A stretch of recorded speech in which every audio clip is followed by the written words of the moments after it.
All right, hey, what's going on, guys? This is Drewski with Cryptid Warfare and Conspiracies podcast. I want to say thank you guys for tuning in.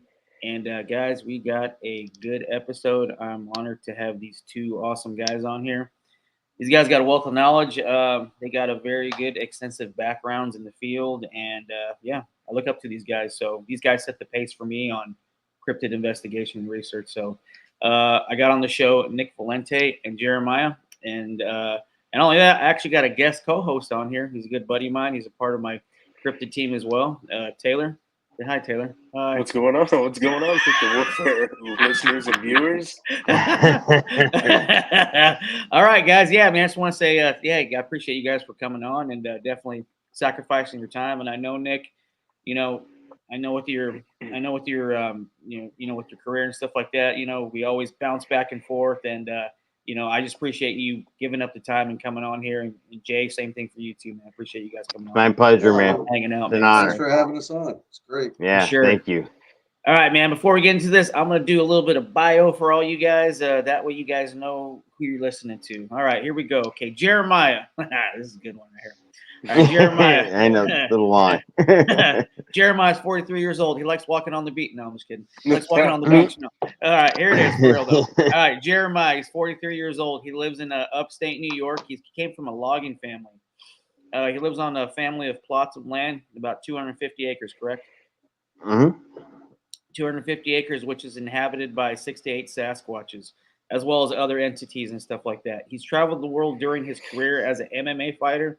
During this, he took advantage and learned about cryptids and entities in those other parts of the world.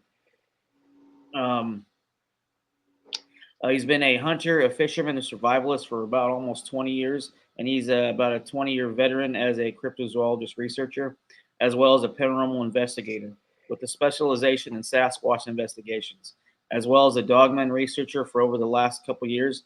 And he's had several experiences, including 4 up-close sightings of what he knows to be Sasquatches, as well as other sightings of other cryptids.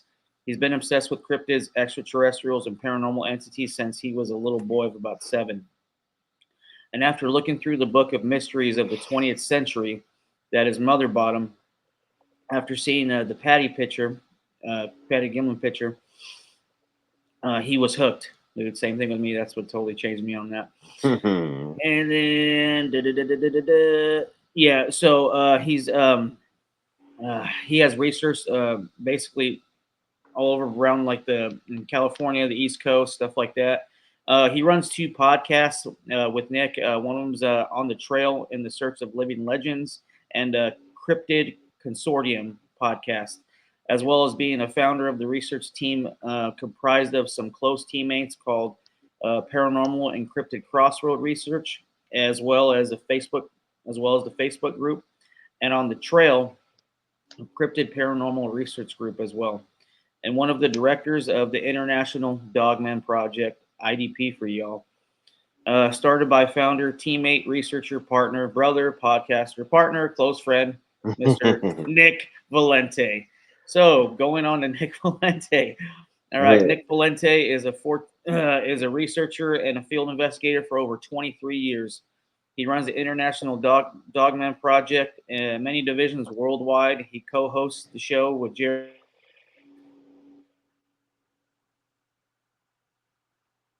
I think we lost Andrew. He froze. Yep. Still recording. Still hear me? Yeah, Hey, Okay. cut out for a second, buddy. Okay, here we go. Okay, so backtracking. Okay, going back to Nick, guys. Sorry about that. All right, Nick's a researcher 14. and a field investigator, 14 years now, for 23 years. He runs the International Dogman Project and many divisions worldwide. He's the co-host of 2 shows with Jeremiah Fountain, the Cryptid Consortium, and On the Road in Search of the Living Legends. Currently working on a master's degree in zoology, and you guys are hell of cryptozoologists. So we're basically just going to pick your mind and be sponges, and we're just going to go from there. So we're going to talk about Cryptozoology 101. And before I get into that, I'm actually going to start doing this with certain people from different mindsets, prior military, prior hunting, and all this stuff. What's your guys' EDC? What do you guys carry? What? Well, Uh, rifle wise, right. 308, 200 grain bullets. Because I figure if that can take down a brown bear, it'll take down, well, at least it'll hurt a dog man, or maybe a Sasquatch if we bump into one. But of course, like Jay and I were discussing, I had one case several years ago that I believe there was a 15-foot Sasquatch in this lady's yard, and it tossed a very large tree trunk at us. And I don't think a 308 would even bother something like that. For Mhm. pistol wise, 10 millimeter, once again, a 200 grain bullet. And of course, a variety of equipment we go out there in the field with because you don't know what occasion is going to arrive and what you're going to go up against. It's always bear spray. You always have some bear spray with you. You always have at least three types of flashlight, high powered, 1200 lumens and above. I carry electronic flashbangs, which put out a very high decibel sound, and 1200 lumen flashes. Uh, there's just so much that we carry, depending on where we're going. I mean, Yeah, if we what the know we're mission going to set go is, into an yeah. area where there's a cave or tunnels, we're going to bring gas masks with us. And always you have gloves. You're always wearing gloves out there, but I have three pairs of gloves that I carry, and one of them is rubber gloves, thick rubber gloves, because you never know. I mean, you might be in a cave where there's bat poop all over the place. In which Mhm. case, you better wear a gas mask, and you better Yeah. wear some sort of gloves, and don't touch your face until you're out of it. That stuff is highly caustic to humans. It's really bad stuff. I think that's, Yeah. what was it called? Guarano? I mean, that's Guano? nasty. Yeah. Yeah. Guano. Ace, Yeah. Ace Ventura, guano. You don't want that Guano. stuff on you. But yeah, it depends on the situation that you're going to be going into. I mean, I always have black salt and white salt with me and holy water, because you don't know. You just don't know what's going to be out there. Hold on real quick. Let's go to this black salt and white salt. What's up with that? Well, if it's a spirit, or if it's some sort of a paranormal entity, Okay. you toss the white salt on it, and that should at least slow it down a little bit. Okay. The black salt, the same thing. It might affect it in a different way. And of course, holy water, you never know. I Yeah. mean, like I said, you never know what you're going to come up against out there. I also carry it looks like a flare gun pistol, but it's actually a anti-bear pistol. It flashes out a super duper bright flash, and it gives out a large bang. It's one shot deal. You got to crack it open and load it again. But Mhm. like I said, depending on where you're going, how long you're going to be out there, what time of the day, what's the weather conditions, you might carry more of one item than another. I mean, Yeah. we definitely go out there with. I go out there with a vest on, Yeah. a bulletproof vest. It's rifle proof up to 308. I have my magazines in there loaded. Also on the back, I have my backpack. And then throughout the other different parts of my body is different equipment. I mean, we carry everything because you Never can't know. carry enough to plan for something that might happen. Yep. Along with first aid kit, of course. Yeah, your IFAC, yeah. As that saying goes, luck favors the prepared. So, yeah. All right, Jay, Man, what Nick's about got you? the goodies. Yeah, he does. What about you, Jay? Pretty much, since I've been working with Nick, he's kind of, put a lot of this stuff onto me, and I kind of follow. He kind of followed, over the last couple of years since we've been working together, what he does, and I find it works real well. I carry a 44 on my hip, and Nick always gives me crap for this part, but I carry an AR-15, but it's the 5.56, so he always gives me crap for that. But so I got to bump up to the 308 at some point here, because like Nick said, you don't know. I mean, you run into a 1,000-pound Sasquatch, and it's having a temper tantrum. Who knows what's going to put that thing down? I'm not a pro kill guy, but if he's coming after me and I got to defend myself, I'm gonna try to put him down. You know, it's either me or him. Sorry, he's got to go. But yeah, I gotta bump up to that 308. But And let's I- just get something straight out there so everybody understands what Yeah. Jay's saying. And I have the same mindset. We have a right to go home. We have a right yes, to go home once we go out into a wilderness area. And Yeah. if something attacks us, we are going to defend ourselves.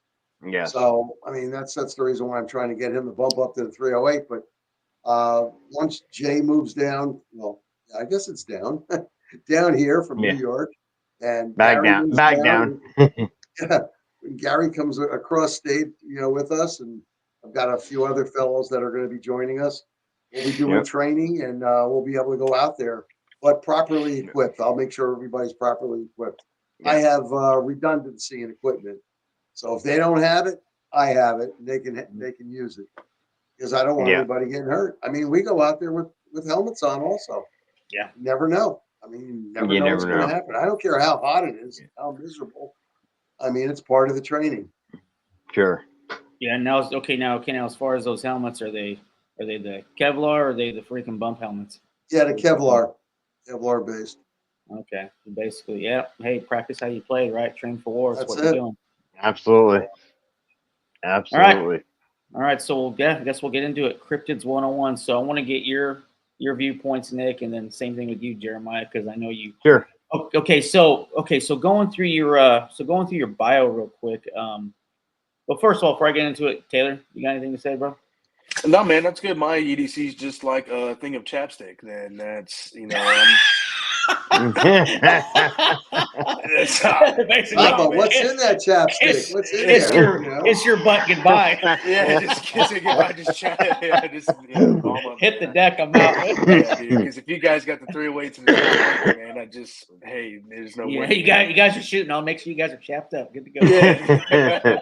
Nah, man, I'm good, man. Just basic EDC stuff. We'll do a video on that. I want to, I want to keep it locked up till the next video we make. But yeah, no questions. Just listen to these great minds speak. So. Right out, man. All right, cool. Well, you got any? Hey, you're much of the host as I am, T. So jump into it, man. So. Go. All right, so we'll go back to the whole Cryptids 101. But I noticed, I did not want to butcher this name, Jay. Yes. Okay, so your ancestors were part of like the Mohawk tribe of the Yes. what is it? The Adirondack. Adirondack Mountain Range.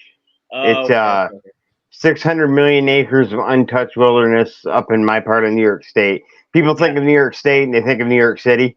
Well, they fail to realize that 3/4 of the state is all wilderness. Yes, It's unbelievable. It's unbelievable. It's just ungodly huge. Ungodly. Wow. Okay. So Cryptids 101, boys. Okay, we'll start with the old OG Bigfoot. So yeah. All right, so Cryptids 101. Nick, we'll start with you, and then we'll go to Jay, and then we'll flip flop, bounce back and forth. So, all right, Sure. Nick, Cryptids 101. Let's talk about the whole security aspect. If you're going out there, or if you're having problems, like if you're like on land or something like that, and you're having problems with some Sasquatches. Like what tips can you give the folks?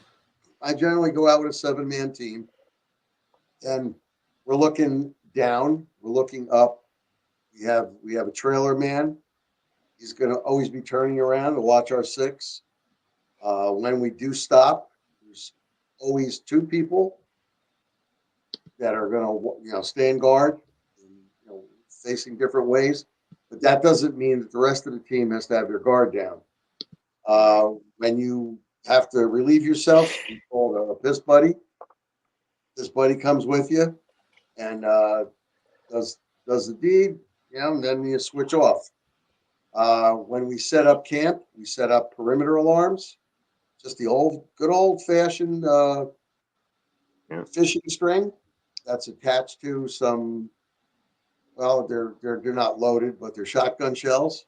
So, and we have one at 10 inches off the ground, and we have another one at 14 inches off the ground, and they're about We placed it about 20 inches away from each other. So whatever's coming our way is going to pass through one or the other. And odds are they're going to trip something off. And believe me, when anytime one of those things gets tripped off, everybody is on instant high alert. And if we're sleeping at night, we do 4-hour shifts. Yeah, fire watch. There's Yeah. 2 men up, 2 men up. I'm not going to be out there in a forest area, 30 miles away from the closest road. Because like when we do go out there, we go out there. We're not just out there for a half a day. We're out there in 100,000 acres of land, or maybe more. We're going to go in. We're going to go in 5, 6, 7 miles, sometimes 12 miles. Because depending on what the report says and where we need to go, we'll punch it into our GPS systems and we'll hit the spot. And like I said, we'll always put up perimeter alarms. We'll always have 2 men up at all times. So I'm not going to have some cryptid, drag me out of a tent, as has been described to me by a couple of people. Yeah.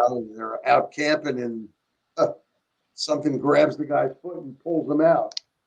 Oh, a 220-pound man, somebody grabbing his foot, pulling him out. I don't think that's another human. No. So I don't like that feeling. We all sleep with our boots on. We all sleep in our tents with boots on and your firearm on your side. Yeah. We carry drop holsters. We're just prepared. We're not paranoid about anything. We're just absolutely prepared for whatever does happen. We were in North Carolina early last year twice, and what was reported to me, and this was by people that go to the park, which has a large pond, and I want to say, not 7 individuals, but 7, I guess, witnesses, which would include a husband and wife, combo, because they saw the same thing. So, when you add it up, it probably went more out to like 12 total people. Said they saw a dog man in this park that was frequented by people. And you may have heard, tell on another station. We sent the team out there, and on the 3rd day, it found us. We didn't find it. We're in a diamond formation, and the bushes start shaking, and we heard a roar, and out comes, what at first looked like a dog man. But on the 3rd or 4th second, I'm looking at this thing, and I told everybody drop down, and they were ready to fire. And I told everybody to hold their fire. It came through the brush, and I recognized it as being a black bear, about 6'6", 6'7". It had a misshapen snout. Okay. We see this in humans all the time. Yeah. Humans with a cleft mouth or Yeah. misshapen face, big noses, this and that. Well, this thing happened to have an extra long snout. It was torn up and everything, but you could see that the front arms were bear arms. Yeah. And the thing was standing up. It was sniffing around, and it sniffed us out. It came through the brush. Well, the 2 guys at the front of the formation, they hit it with the bear spray. They did. It went down on all fours, rubbed its nose in the dirt, and took off. Now, probably took off for the lake that was over there, so it probably knew, I got to get the water to wash this off. Sure. But it works. It really does work on bears anyway. Yeah. We reported it to the ranger, and the ranger said, he goes, well, that's not the biggest black bear we've ever had here. Black bear generally don't go more than like 6'2". This thing was like 6'6", 6'7". But he was an anomaly. But what we did learn was in North Carolina, black bear do not hibernate. Right. So just to let people know out there. But I'm going to tell you something. At first sight, this thing did look like it was a dog man. It had the ears, it had the long snout and everything. But as soon as it broke through the brush, I could see the front paws, and it was bipedal at the time too. It was just walking towards us, and Now, so sometimes you're out there, you're looking for a dog, man, and what finds you is a bear, mountain lion, coyote, stuff like that. Spiders, snakes, everything out there. That's another thing I want to mention to people that go out there and do field investigation. Make sure that you go out there with a good insect repellent, tick repellent and all that stuff. And you really should wear some sort of Kevlar gaiters over your boots. Definitely don't go out there in sandals, and stuff like that. I mean, I've seen people go out there in those beach thongs that, thongs on their feet. And I'm like, what are you doing? We're gonna be walking out about 6 miles. You're gonna be beat to hell. So wear the proper equipment, take the proper precautions. And the reason I say the Kevlar gaiters is because snakes. Yeah. Now the snake, if they're not gonna bother you most of the time, but who knows? Maybe you stepped in the wrong area and this thing just strikes out. If it hits your boots and you've got a pair of 8-inch boots on, most likely it's not going to go through. The Kevlar gaiters will make sure of that. The gaiters go up to the bottom of your knees. Excellent piece of equipment to have, and it's not that expensive. T, you about to say something? What were you going to say? I see the. I was going to say I had a PTSD flashback from when we went, and we got completely ate to pieces. I still have scars on my legs and feet. What happened? Yeah, we just, bugs. Yeah, man, just chiggers. Dude just ate us. Oh, Basically, like my ass looked like a meth head's ass. Yeah. My wife was like, "Oh my God, what happened?" I'm like, "I know, it's not beautiful no more." What's been 2 years and still got damage. Oh yeah. I have some special spray, and I'm gonna tell you, nothing comes near me with that, or nothing comes near any of the guys.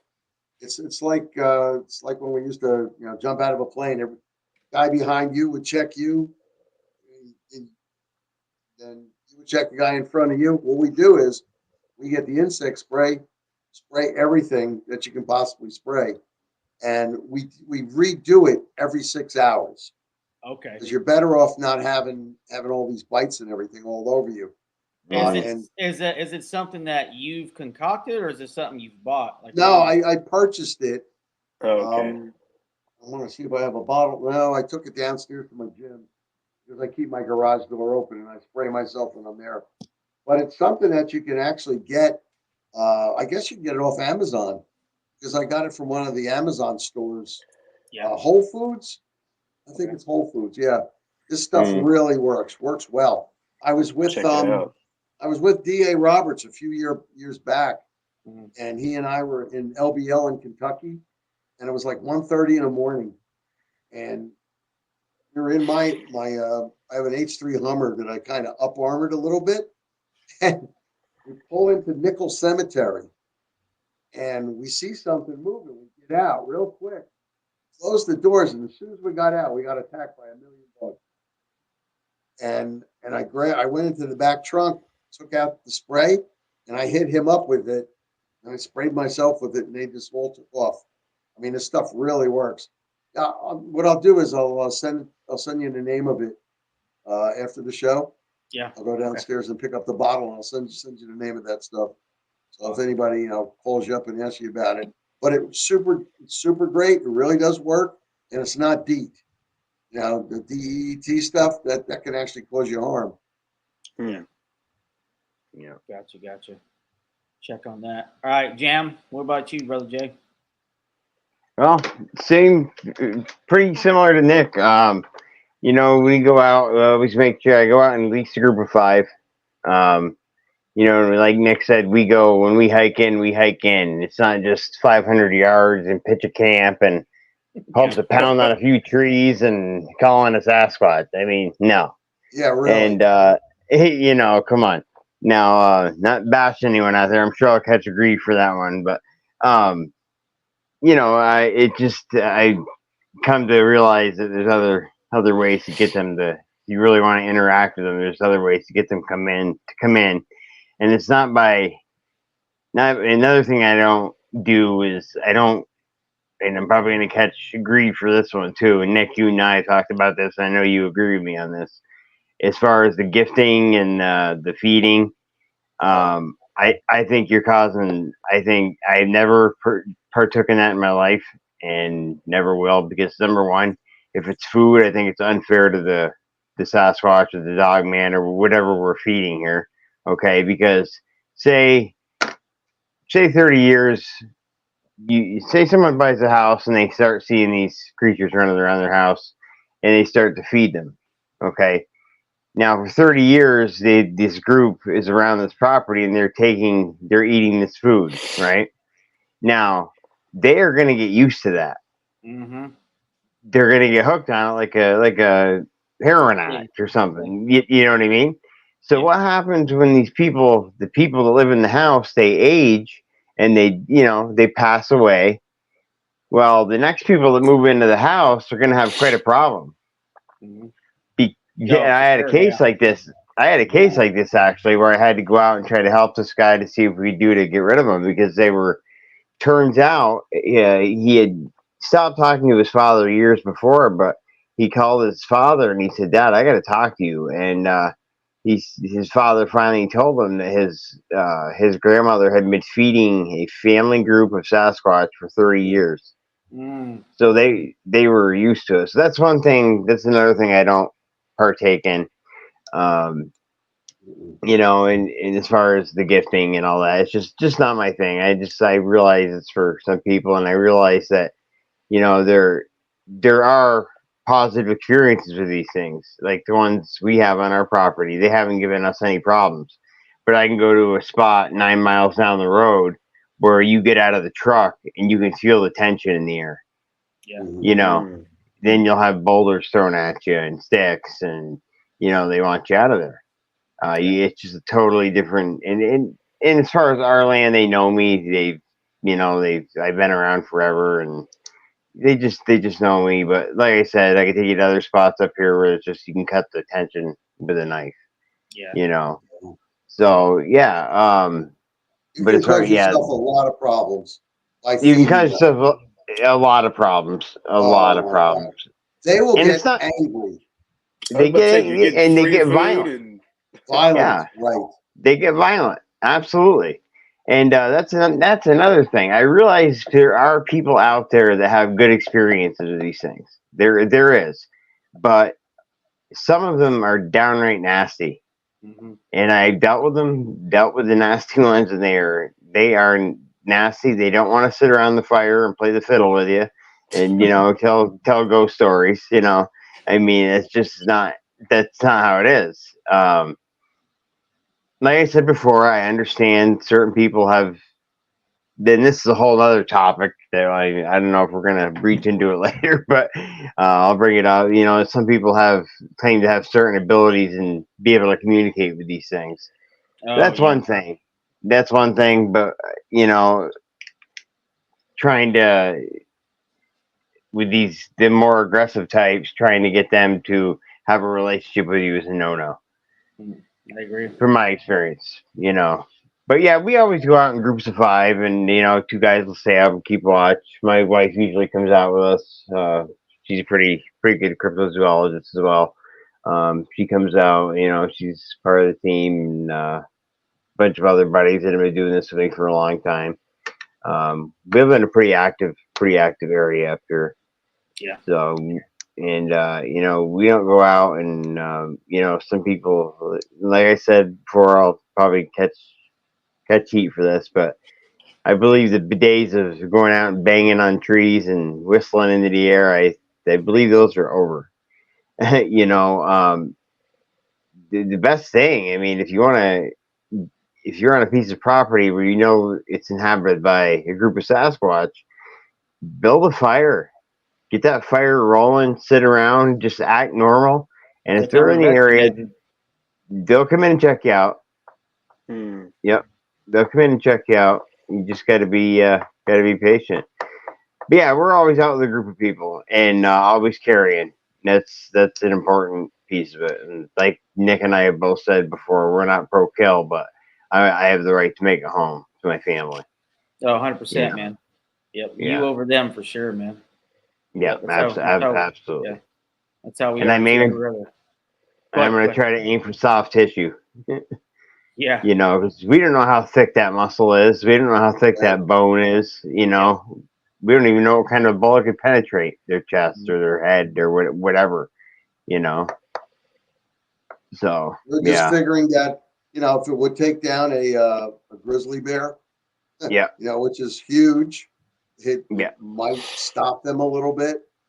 And you right, better be able to hit moving targets.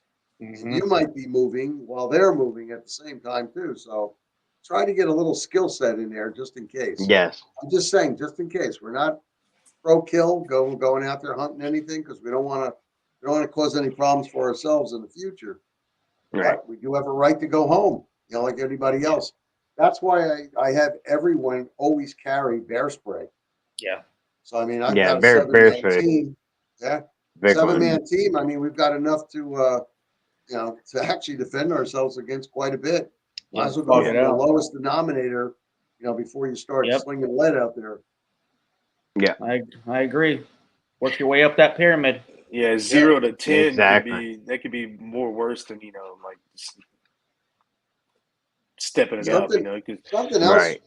Jay and I found out about the Sasquatch. Jay, the trees and the teepees. Remember we found out about that. When you go into an area, I mean, you guys must have seen this. I mean, there's plenty of pictures out there on the internet, and I know a lot of people that have seen it. I've seen it. Trees uprooted. Yep. Trees Mm-hmm. that are, literally 20 inches around, Flipped over. Yeah, taken up and slammed into the ground upside down. And yeah, we found out that means a danger area. It means go yeah. away, don't stay That's here, what That's my right? theory on it. Yeah, Yeah. And then the teepees that people, say, oh, we got Sasquatch here. There's teepees. Well, actually, what we found out is that means it's a nice area. It has food, water, and yes, possible caves for shelter Mm. because yes, they have to stay someplace too. No way yeah. are they going to stay in those little flimsy teepees, Yeah. No, that people find no. out there. Yeah, it's basically almost like, hey, this hotel has no vacancy. We're good to go. Or you got vacancy, Right. come on in. Right. Or the flipped upside down tree stuck in is like, hey, beware trespassing. You will get shot, basically, is what they're saying. see, Oh, That's See what they're that? saying. See that? You want to get out Yeah, of there. Good. yeah. you want to get out Real of there. good. And I came across one on an investigation on the Pennsylvania border, and I'm telling you, this thing was probably 16 inches around. It, like Nick had said, it had been ripped out, roots and all, turned upside down, jammed back in the ground, and some of the roots were that big around. Some of these roots, it had tied the roots in a knot. Yeah. I had Unbelievable. never seen anything like that in my life. I that mean, makes show me me a think. human being that can do that. Not gonna Yeah. happen. No, that makes me think. What is the intelligence level of these things? Because it's not just a verbal communication or Right. some kind of communication we don't understand, but actual physical leaving signs of Yep. communication. Which is something that what other animal leaves a sign with vegetation or trees in the woods uh, for each other to understand? Like what else does Right. that? Yeah. I think it's certain. The only thing I can think of is there might be species of great apes out there that do it, but I'm not sure. I'm not a biologist, so don't quote me on Yeah, that. But I it's know, beyond our understanding. it But is. It is. And what's so amazing, go ahead, guys, Nick. about the upturned trees and the teepees? What's so amazing is that throughout Canada and the United States, Mm, there have been examples of this found. I mean, on the East Coast, up in New York State where Jay is, mm. out in California.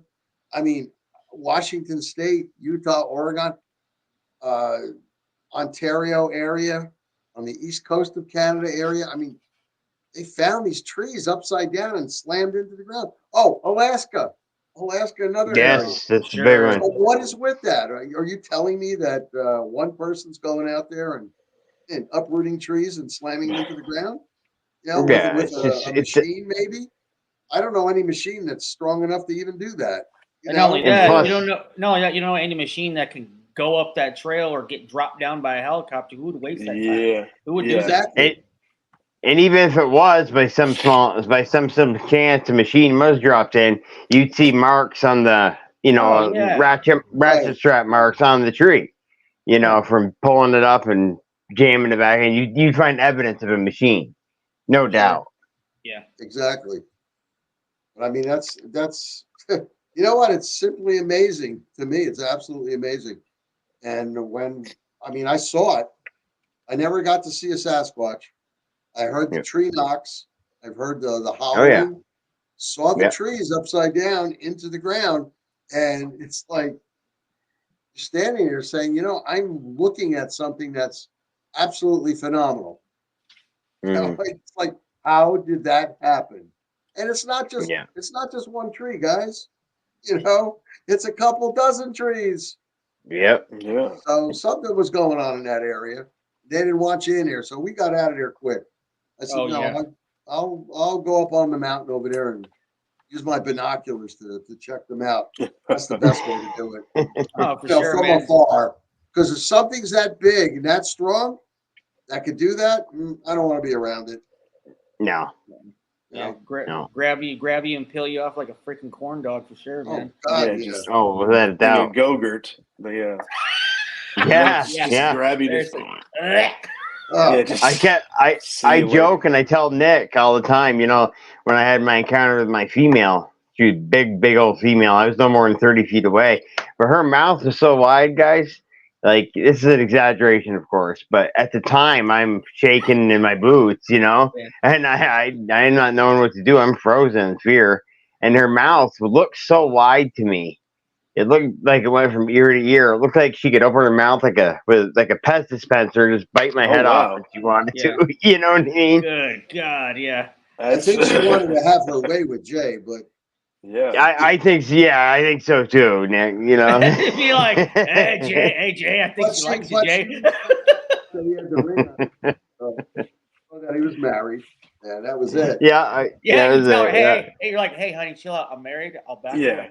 I'll back That'll away. stop. Yeah, yeah, you're yeah, cute and all, and hairy and all that stuff, but no, yeah, I just can't. Yeah, My not wife a would cup kill of me, tea. right? yeah. Otherwise, it would happen. So take one for the team, Jay. Take one for the team. Just get it on film. All right. Now, mind you, there's not that much that Jay's afraid of.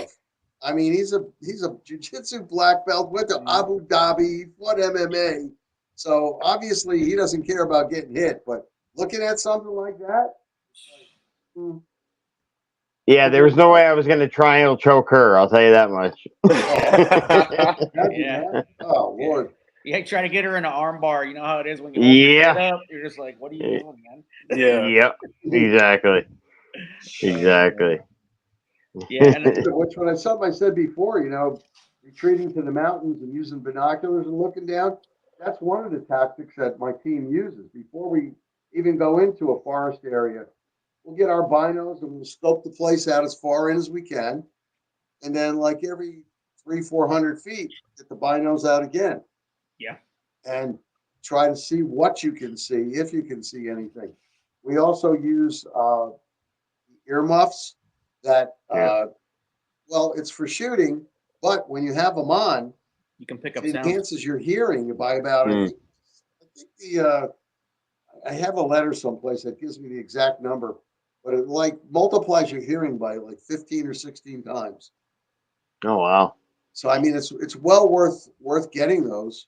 It's Yeah. number one for gunshot protection, but at the same time, we could hear each other, and you could hear things trying to creep up on you.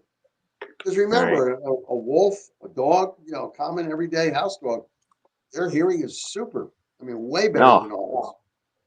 Oh, And, and the stuff they can get through, like people talk about how stealthy these Sasquatch and these dogmen are. Yeah, they're stealthy. It's crazy. You should see up here. We have lots of moose up here, and you get a big bull, you'll find the tracks. And a big bull, they've got antlers stretched from they're 58 inches, 60 inches across. And you should see the little tiny runways they get down without making any noise whatsoever. So yeah, these just because these things are massive doesn't mean they aren't stealthy. Mm-hmm. And I think people forget that a lot. You know, oh, we'll hear them coming. No, you really won't. And that's something you don't want to have sneak up on you. A No. 1,500-pound moose, something. Oh, like hell no, no, God. no, no. Oh, they are vicious. They're a Yeah, vicious what a guys. way, what a way to go. Yeah. Be a Oof. bad day. Hey, you want to tell? I don't know if you recall that one story about the Sasquatch and the moose. Oh, yeah. Dude, you guys want to hear this one? Let's hear it. Oh So Nick man, and I, we interviewed a gentleman. We interviewed him twice, didn't we, Nick? yeah, Yeah. So, guy from Canada, Alberta, ex Canadian military, really super guy. No nonsense. Been in combat. He was out hunting. He went moose hunting, and he was carrying 308 actually, and he got to his Parker's truck, walked down this trail, and was going to find a place to sit.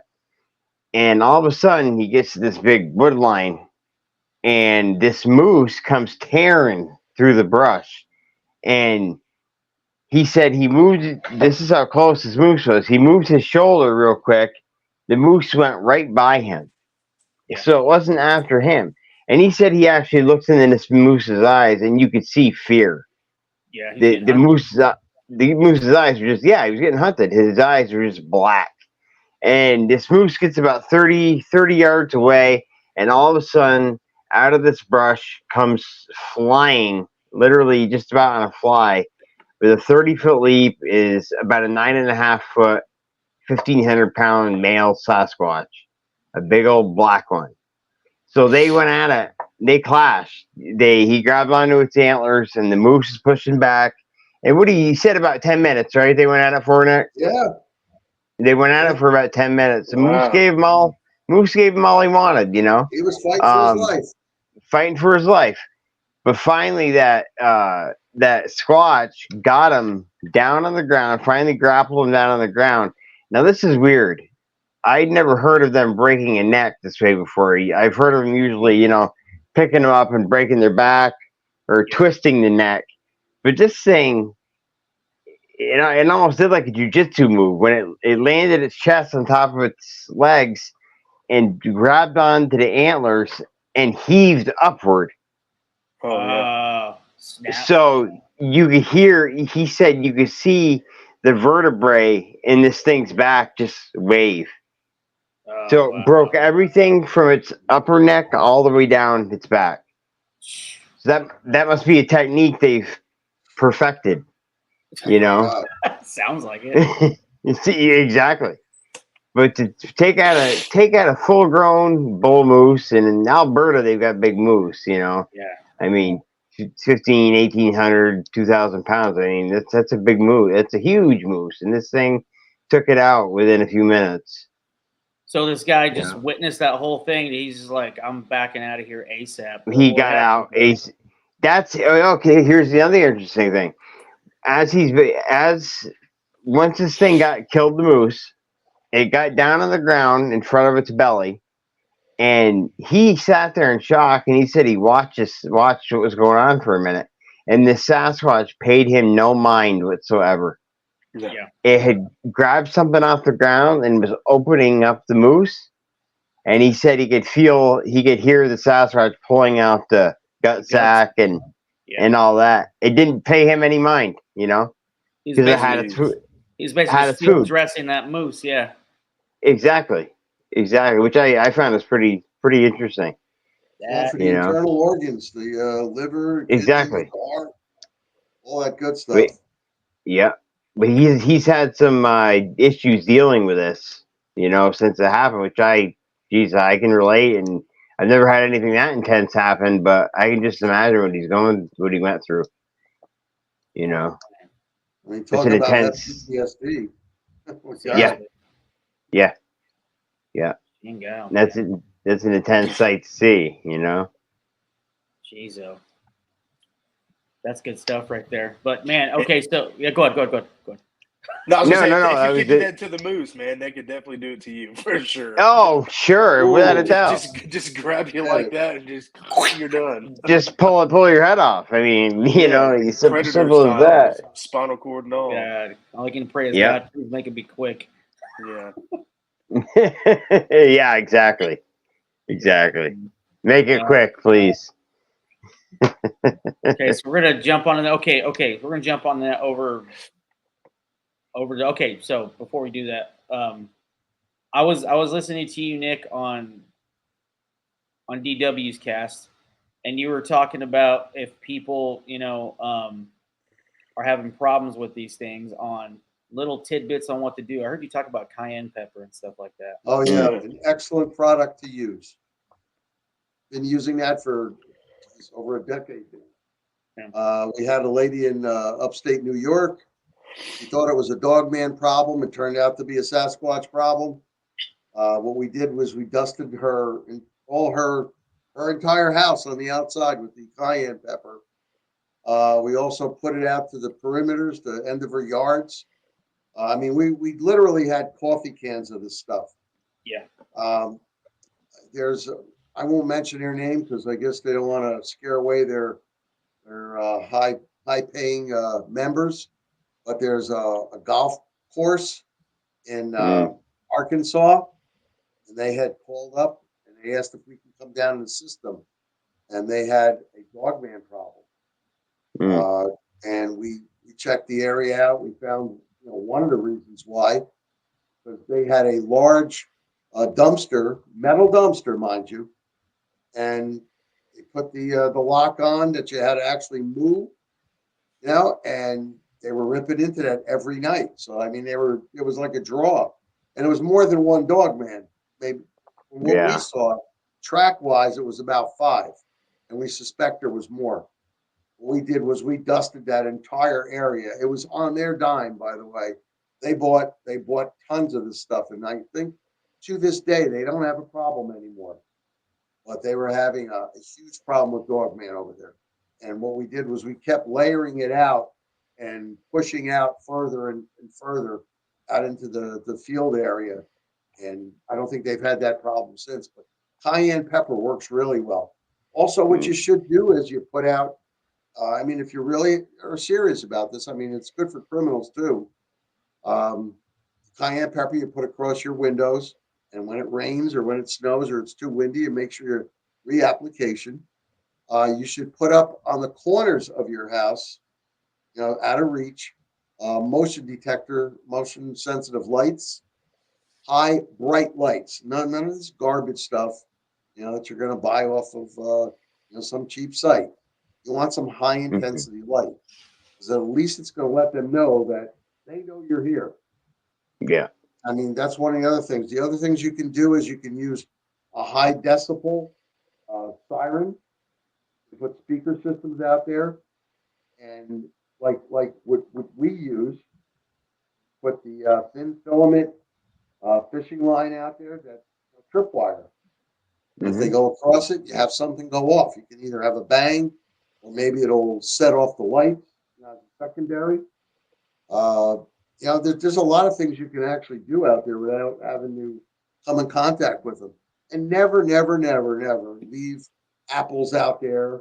No. Thinking, the fauna will come and eat it. The deer and this. No, you don't want to do that, because the minute you stop that food out there, they're going to get pissed at you. There's going to be problems. Yeah, big problems. So if there's something our listeners can take away from today's episode, do not feed them. No. Yeah, Never. I never, something I never done, and I know Nick's never done it. It's just I've heard too many horror stories in my 20 years that I've been doing this. Them getting upset and throwing their tantrums. They proceed to throw boulders at the house, peeking in the windows. Break And windows, they don't. doors. Yeah. Yeah, exactly. When they don't get their own way. Your doors are nothing to them. Oh heck no! No. I mean, in Pennsylvania, this couple came home and they found a black bear. Now they had a double-cylinder deadbolt lock on the top, and they had a regular door bolt lock. the bear went up to the door, whacked it like that because it was on camera. They caught it. I seen The that bear they was had. in their house. It ripped the damn house apart. Yeah, I seen You that. know? I think they had it on YouTube. They had like the video camera running in their living room, and you seen the door getting pushed, and then boom, Yeah. it just blows open. And that That's bear FBI not just going to walked stop in. kick them. in. Black Yeah. Not kicked going to it in, stop dude. them. No, not at all. I mean, you can get, decent doors and reinforce it properly, but there's things you got to do. I mean, like in the old days, in the Western days, they would put a beam across the door, right? You're going to have something like that if you're going to want to stop a black bear. And God knows if a Sasquatch can rip a tree out of the ground, roots and all, Oh, yeah. I don't know. I don't know what's keeping them away, but I sure don't want to find out. Right. It's speaking of that, also heard a couple times too of like hunters, right? Like on their land, how Yeah. they'd like get deer, they'd field dress them, but they would put the guts at the perimeter of their land, right? Right. Not knowing it's bringing in dogman. Yeah. And yeah, Free food. Sasquatch Right. too. Yeah. Yeah. Yeah. I mean, that's silly. What they should have done was dig a 3-foot hole, put it in, maybe carry some lime with them, throw the lime on top, and then bury that hole. If that's what they want to field dress them. Yeah. Because they're just calling trouble in on themselves. Yeah. I've had a couple of more than a couple, but over the past 10 years, I've gotten reports from hunters, and it's always almost the same story. The hunter will shoot the deer will keep going and disappear. He'll follow the blood trail, and where he thinks the deer should be, it's not there anymore. Yep. It's an opportunist who waits for it, picks it up. Sure. That was out there that picked up this 125-pound deer and just took it away. Now, a mountain lion could do it, but you'd still see the blood trail. There'd be a trail, yeah. Yeah. The mountain lion's going to grab it on the neck. Where it's going to grab it. Just It's gonna put it pull over it its shoulder. Trail. And they'll take it up. Right. Right. But in these cases, not one of them told me that they said the blood trail ended, and that was it. It was gone. There's no way in hell the deer can survive that. Yeah. No. You got a good shot on it, just right above the chest area. And kept running. He figured, I got to go another 50, 60 feet. I'll find it. Nothing. Not one thing. Yeah. What it makes you think when you're out there. Yeah. Definitely. Definitely makes you think for sure. For sure. So now, okay, so I'm moving over to like the whole cosmetics of how they eat and whatnot. Okay, so Bigfoot, like you said, the guys, they go for the healthy stuff, right? The liver, the heart, stuff like that. Yeah. Now, what about Dogman? Because I've heard Dogman just eats the guts as well. Dogman will eat the guts, but it'll eat everything else too. Yeah. Everything else. I had a sighting, actually an encounter, I would call it, more than a sighting, because it went a little over a minute. And I was 30 feet away from a dogman, which had the hindquarters of a deer in its right claw. Oh, that's right. That's right. Yeah. I saw it come up to its mouth, bite it, put it down, come up again. Paid me no mind. When I thought about it later on, I was like, gee, I'm glad it did pay me no mind. This thing is humongous. And that thing just took off into the brush. Casually took off. Didn't run. Casually took off. So, I would say it would eat everything and anything. Yeah. Yeah. I remember you talking about that on the first time we talked to you. It was like your first encounter with that. Now, going to you, Jay, you said you had a couple dogman encounters. What was that about? Yeah. Yeah, the first one back in 2016, my wife and I grew up together. We were best friends as kids. I always had a crush on her. She wouldn't give me the time of the day. But, we got older and I finally, did it right this time. But we've been married about 10 years now. And she came back up in 2016. We were building our cabin on the land. And we had went to my mother's and father who live about 9 miles down the road, and we were going down our road, and we had the camper set up here or the building going up next to it, and All of a sudden, I said, Stacy, I said, my wife's got kind of a lead foot, you know. So I'm like, slow down. You're gonna hit that guy right there. She goes, what guy? What guy? I'm like, that one right there. And she looked and stopped the car. As soon as she stopped the car, this thing hopped out in the middle of the road, turned, looked at us, turned back around, darted off again, got on all fours, and went into the brush onto our side of the property. Because the side of the property, from the other side of the road, is owned by someone else. So it was and there's always been a part of me that looked at that side of the road and been completely creeped out by it. And I don't know what it was. I don't know what it is. Whether these things have always been there, but yeah, it crossed onto our side of the road. But it's kind of it was weird. It happened quick. It really wasn't a long extended encounter. It was more of I'll call it more of a sighting.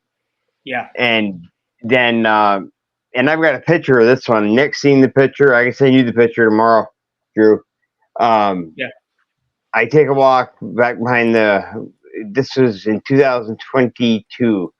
I'm just walking down the trail, and we had a nice big spring on the back of the property.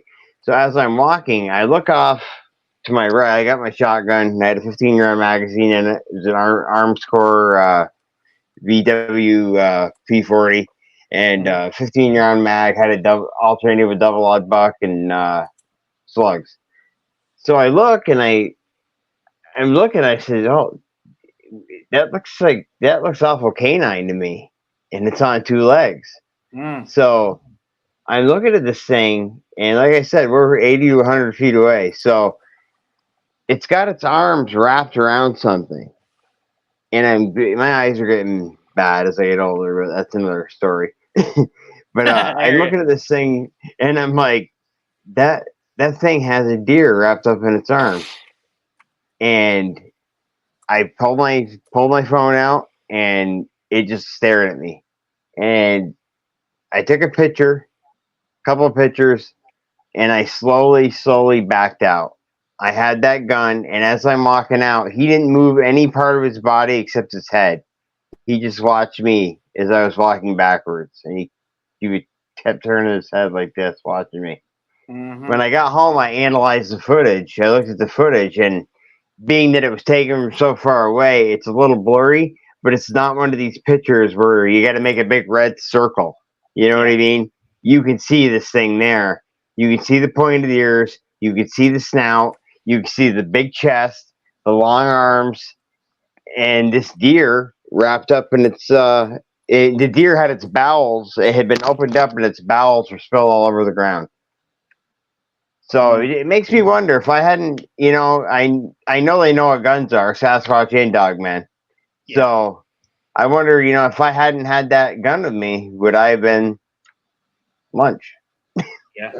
Now, Drew, you might want to ask the question. How does it know you have a gun? Right. Gunpowder. You can smell it. Yep. Now, the other question I would expect from you is, when I'm out there and I'm looking for stuff, with the team, how come, I'm confident it doesn't smell our gunpowder? What we do is we clean our guns, but we use a coconut oil concoction. That's right. In the barrel and everything. This way, it doesn't smell gunpowder residue. We're gonna clean our guns regular, but then we're gonna run coconut oil through it. Basic camouflage, bad to the gun. Yeah. So there's part of your Cryptid 101 fieldcraft. When you go out there. It's a good one. Noted. That's what Drew and I were talking about 2 days ago at work. Yeah. You could take a page from the hunter's book, because if a hunter's job is to stalk deer, moose, wolf, whatever they're hunting, who has a sense of smell 1,000 times better than ours, they make all the way down to shampoo, deodorant, detergents for your clothes, where you wash your hunting clothes in a certain thing with a certain water, because you're trying to kill the smell, because you think that you're wearing what you brush your teeth with. Yep. All the above. Anything that would give off any kind of scent that we are normal and accustomed to That's is right. not normal and accustomed in the woods, especially deep in the woods. Right. So you're just the fact that a common deer can smell you from upwards of a mile away. Do you think that Mr. Dogman can't smell you from 10 miles away? Exactly. Right. Exactly. And Exactly. so, like you were talking about earlier, by going 50 feet into the woods, hoping and expecting to see a life-changing experience. Probably not. Right. Going 20 miles in, you have a better chance. But if it smelled you 5 miles in and you got another 15 to go, They know you're out there. You might as well go out there with a bell in your ring. Exactly. Like I said, you're nothing but a car alarm in the middle of the woods. So Yeah. they're gonna Yeah. hear you, see you, smell you from a lot further than what you can. So you Yeah. gotta do what you can to. If you're looking for an experience, you have to go prepared and with the knowledge of, Yeah. you're going here to do something. So yeah. That's one good thing about that insect spray. It's a very natural insect spray that I use, that we use on our bodies. We also spray our clothes. It kind of masks our own odor. I actually Okay. shoot that under the armpits before I go and Yeah. everything. I'm not going to use regular deodorant, and I'm going to shoot it all over my face. Not the eyes, of course, but my face. So this way I don't get bit by anything. And I don't think I'd ever come back with a tick on me ever, or a mosquito bite. So I mean, Lucky. it's pretty good. Yeah, right.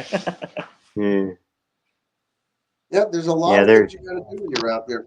Remember, I mentioned Yeah. before the binoculars we use. Yeah. We're going to scope it out before we go in, and then just keep doing it every 300 feet or so. Get a set of ranger beads. Yep. Count out your paces. Stop for 10 seconds. And just look around with the binos. Not long distance ones. You want wide angle binoculars, and it'll save you. It'll save you sometimes. Like I always say, look up, because you may not have a dog man up there in a tree, but you might have a mountain lion. Yep. And that's something you don't want. No. Yeah. No. Yeah, I agree. That's Go ahead, Jay. Okay. Sorry, Drew. You go, bro. And that's what a lot of people don't think about as well when they're going into these woods on these expeditions or whatever you want to call them that these people do. They forget about the mountain lions. They forget about wolves. They forget about bears. They forget. They forget about all the normal woodland creatures that can lay an awful hurting on you. Yeah, or even like rural people. People. Yeah. Yes. Yes, that's the worst of them all. We're the worst species of them all. We're the most aggressive species out there towards each other. Yeah, God forbid you run into moonshiners or guys growing pot. You have Yeah. problems too. Cartel dudes in the middle of the forest. Yeah, exactly. growing whatever. Exactly. Which is a real funny problem. story. 3 years back, I got a call from this one young lady. She's 25, built like a brick house. She and her 2 girlfriends, All right, similarly built, asked to have a video conference with me because they were into hunting cryptids and everything. And they had one of those GoPros. Yeah. That she mounted on her vest. She actually had a vest on. And if I were to, I wish I could have. They wouldn't give it to me, but I wish I could have gotten the film. Here they are in short shorts, right? They have these. I have to give it to them on this one though. They did have like sneakers on, at least low cut sneakers, tops showing their midriffs and everything. They had backpacks, and the one girl had the GoPro, and that's how I could see what the other girls were dressed in. And they were out there, and they would go about 2-3 miles into the forest. Yeah. And I mean, God, if a wild animal didn't find them, if a cryptid didn't find them, what happens if a crazy guy found them? Exactly. And he had a gun or a knife. Yeah, or not only that, too, that. if you want to think about it more simpler, if they forget which way they go, they get trapped out there for a night. Did you bring anything extra? Did you bring a tarp? Did you bring a tent, hammock, extra clothes, stuff like that? I was going over that with them because they were asking me for tips about what to do when you go out, and I was like, girls, you're not going to like this, but I understand it's warm out there. But, you know, Embrace you the really suck. should protect your bodies. You know, I mean, you're lucky Yeah. until now that you didn't get any Lyme's disease from a tick out there. Yeah. You're lucky a Mhm. spider didn't jump on you and bite you, or a snake or something like that. I mean, a spider bite most likely is not going to kill you, but it's going to get you sick. You know, Oh, yeah. and I mean, there's just so mosquitoes. How many times have you guys been out there, you know, and forgot to put your mosquito repellent on, and you've been torn apart? You know, Yep. Yeah. just uh, it's it's just not good. So we did about 2 hours of a talk, you know, between us, and I was just trying to give them different tips and everything. I haven't heard from them since. Yeah. God knows what could have happened to them, but hopefully they Yeah. wised up and didn't go out dressed like that. Yeah, for But you sure. know, man. they're feeling like, oh, you know, it's a walk in the park. Yeah. And not only that, Yeah. too, like, you know, especially during summertime as well, like you're sweating, you're rucking, you're doing all this stuff too, you know, bring an extra pair of socks, extra underwear, clothes, you know, because it does, Mhm. even though it drops down at nighttime during the summer, you're sweaty, you can get cold, and people have died because of that hypothermia. and whatnot. Me and Absolutely. you were talking about that. Yeah. Yeah. Yeah. Yeah, absolutely. Are we talking about that time it rained on us because we actually went out coyote hunting one time. We set up hammocks, tarps, stuff like that, Yeah. basic stuff, and it was raining. So thank God we brought like those Yeah, mylar you always blankets. throw blankets. one of those Yeah. in You there, know, man. I had to rip yeah, one of those man, out, dude. You know, guys, yeah, for a couple of bucks, go to Walmart or one of those yep, type of stores, and you get yourself one of those little plastic ponchos. hmm You wouldn't believe what that could do for you. I mean, between having your little reflective blanket on you and putting that poncho over you, you know, if it's raining, that's going to save your life. Because you know, when you're out in the forest, say you were lost in the woods, you're not going to be looking for water or food. The first thing you got to look for is shelter. yep, Mhm. That's number one. You know, Yeah. number two would be water, and number three, of course, would be you know, setting traps for animals and stuff, you know, to eat. And you know, so hopefully you have some sort of a God, they sell them on Amazon these days. The little tubes that you put in the water and you can drink the water, and it's Yeah. Oh, yeah. yeah, 99% pure. So that'll save you. But definitely, you need some kind of a decent knife to cut up. I mean, I've got it's a K-Bar brand, but it's about yay thick, big knife. I can actually cut, you know, 3-4 inch thick branches with that. yeah, And you Wow. know, I know how to do it and how to make a, you know, a shelter, a lean-to or something, anything. But you Yeah. really have to protect yourself. And like Jay was saying before, you know, people are figure, oh, you know, cryptids are we're gonna what's gonna find me?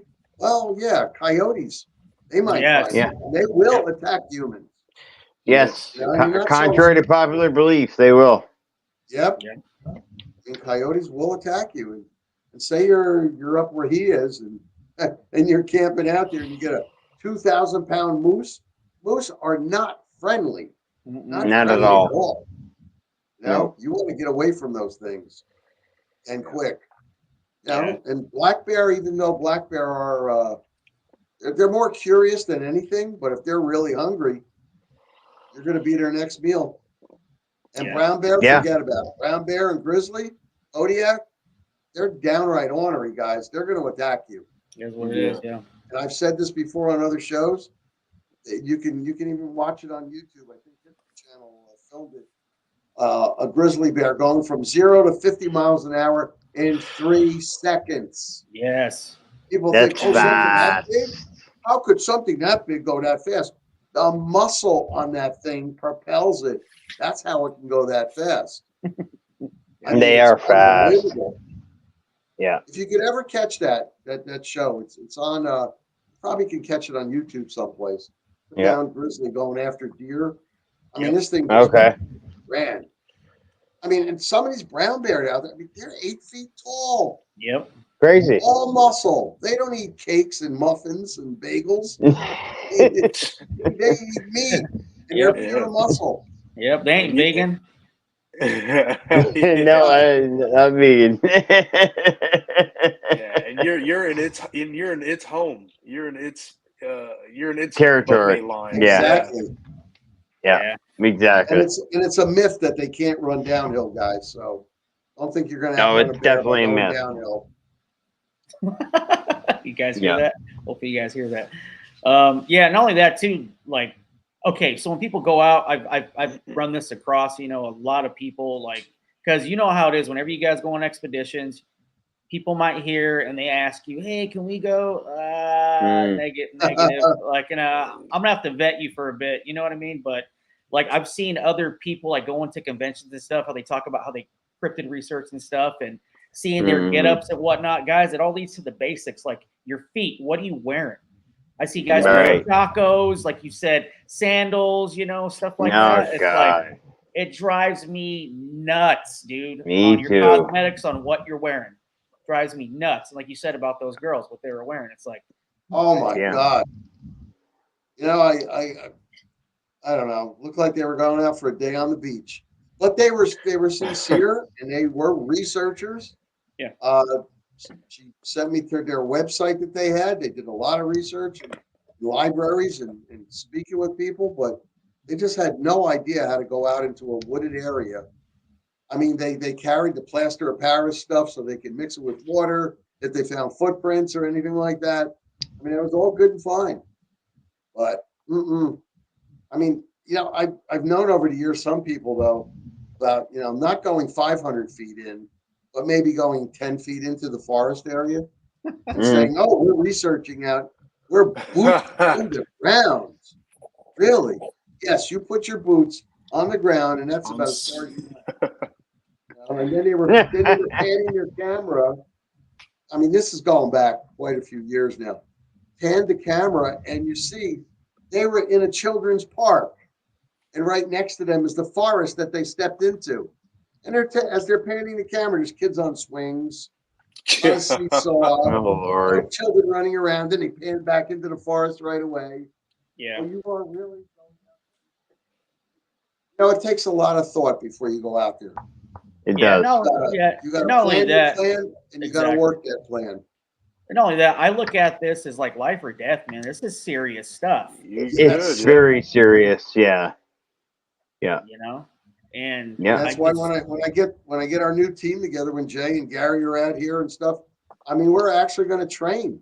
Yep. I mean, it comes down to where you don't want to flash somebody with your muzzle. mm-hmm. No. No. You No. don't want that finger to be on a trigger. Yeah, Right. You yeah, want 100%. I'm going to be going over stuff with the guys and making sure everybody knows. I mean, the team I had in Jersey, everybody was former special forces. Yeah. So everybody knew. I mean, it was automatic. Yeah. Yeah. But when you bring up a new team, you got to train. That's how it is, man. Sure. Vetting them, and that is one thing I try to do with the guys on my team before we go. We always do gear check, weapons check, stuff like that, and then we also go to the range, right?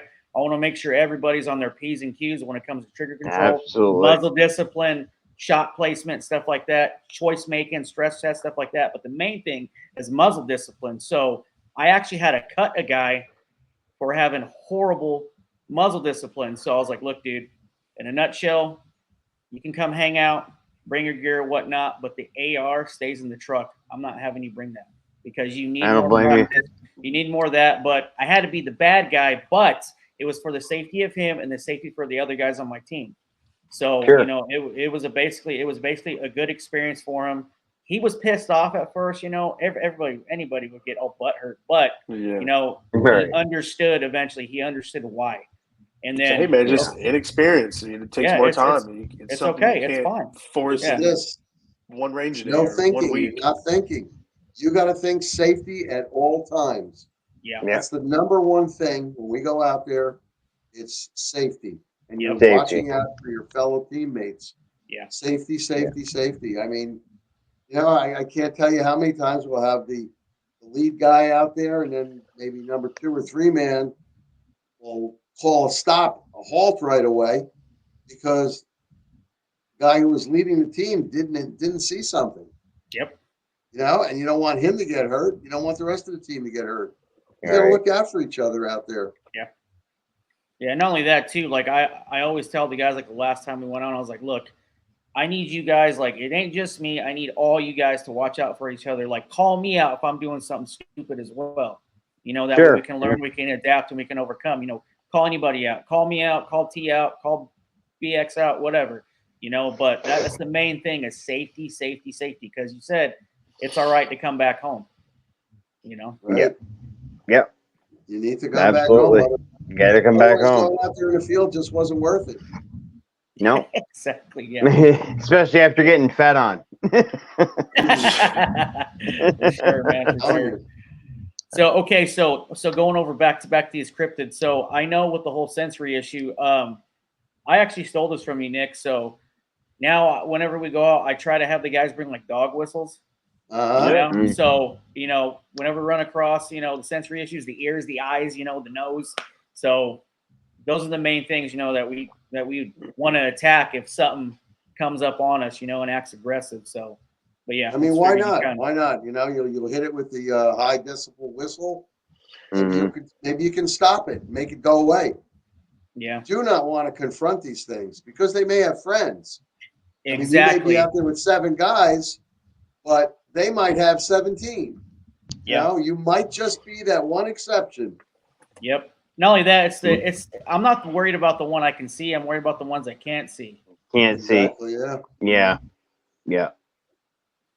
Yeah, and Andrew, our personal experience with that one when we were doing realistically a 2-man thing, which was that was no good. Like you said, what you can't see, you're looking one way and then you hear the noise behind you, and then you turn and you hear it back behind you again. So it's like you get disoriented and probably doing it on purpose. Yeah. But ever since that too, like I will never ever go without a team of 5, at least 5. Yeah, never again.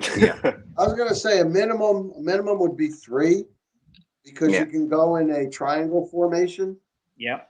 And you never leave each other. Never leave each other. Absolutely not. Now, there have been many a time. I love operating only with a 7-man team, but there have been many a times where I've sent what I call an expeditionary team of 3 guys out, and it'll always be a minimum of 3, just to check the area out, not to do anything serious. But they're fully jocked up. Yeah, they're fully jocked up. Don't get me wrong, but they're not going to go that deep into the area. They're just going to check the area out and do a little recon, interview stuff people, like that. walk a little bit in there and see what they could see. Yeah, but you're not going to really go too far from the road. Yeah. Well, anyways, yeah. But other than that, like the whole cosmetics of that. So, okay, so how would you deal with dogmen? We talked about how we deal with Bigfoot. How would you deal with dogmen, both y'all? First thing off, I'm going to try to hit it with the sonic whistles. If it's there in front of us and we know it's going to be aggressive and come at us, I'm going to try. Everybody's going to whip out the whistle. You have it right here over your left side of your chest, goes right to your mouth, and hit it. And that's during the daytime. At nighttime, we've got the electronic flashbangs everybody has 2 of them at least. All you got to do is press a button and toss them. I don't know if I ever showed it to you, Drew, but I don't have it here right now. I got it still packed up because I'm still unpacking gear. It's unbelievable how a move will make you lose things. Yeah. But I mean, I have a whole walk-in closet over here with all my gear, and I still got to get to it. But electronic flashbangs work, and they work really well. I mean, they really disorient humans. So I don't know. It's possible. If it can give me 2 seconds, to bring up my rifle, then it's worth it all. Yeah. If not, the other thing that's going to happen right away is everybody's going to go for that bear spray. Because I don't care what it is. I'm sorry. I don't care what kind of creature it is out there. If it needs its eyes and its nose and it has a mouth, it's going to go in the mouth. It's going to go in the nose. It's going to go in the eyes. It's got to irritate it somehow. That's what I'm hoping anyway. That is out. Otherwise I got to pray to Saint 308. What can I say? with the dog man stuff, is it could you, because you have to go off what you know, because that's a whole category of what we don't know. Could you, because it is a dog, a wolf, canine style species, maybe a part of them, I don't know. Could you compare that? Like, let's say you were being attacked by a group of wolves and using the same stuff with like the smell, sound, and stuff like that. What is that? Is that all we got against that, other than, like you said, your 308 and anything bigger than that? It's basically the sonic whistle that's going to disturb them, because remember, they could hear anywhere up to 127 times better than we can. Their sense of smell is at least 45 times better than ours. That the pepper spray is going to irritate the hell out of them. So, I mean, all this stuff is happening at the same time. The whistle comes to the mouth. I'm pulling out the bear spray. I'm letting the bear spray loose while I'm, blowing on the whistle. And I wish I had it here. I got to unpack that. I'd give you a blast over the, over the air over here, and you'd see how irritating that is. Absolutely irritating. You've done it for me. It rings the ears, that's for sure. So those are the first two things that I'm going to go to. If it's at nighttime, the electronic flashbangs work well. Mm-hmm. I also carry high-powered flashlights in green, red, and in bright white. Of course, you're going to want to use the bright white if it's nighttime, because that's going to blind them better. But if all else fails, you have the rifle and you have your sidearm. You're not going to just stand there and let yourself be devoured.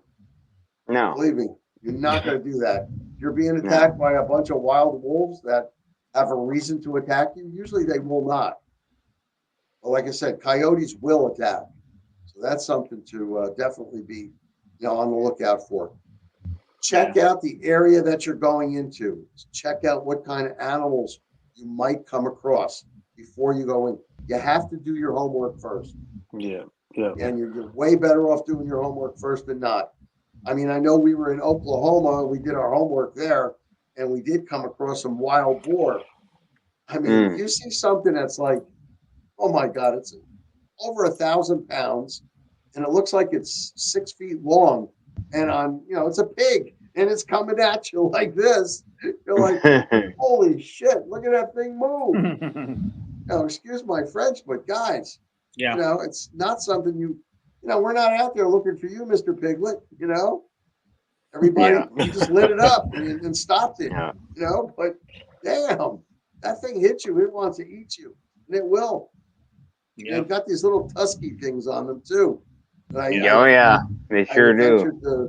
To believe that if they hit you with that thing, it's going to rip open your leg. Can tear you open pretty good. Protect yourself from that. Yeah. Now, question, Jay. So, so going back to your side. Okay, so you said you had like Native American ties, correct? Or yes, my grandmother was full-blooded Mohawk. Now, so according to the Native American lore and facts and history and stuff like that, how did they deal with cryptids?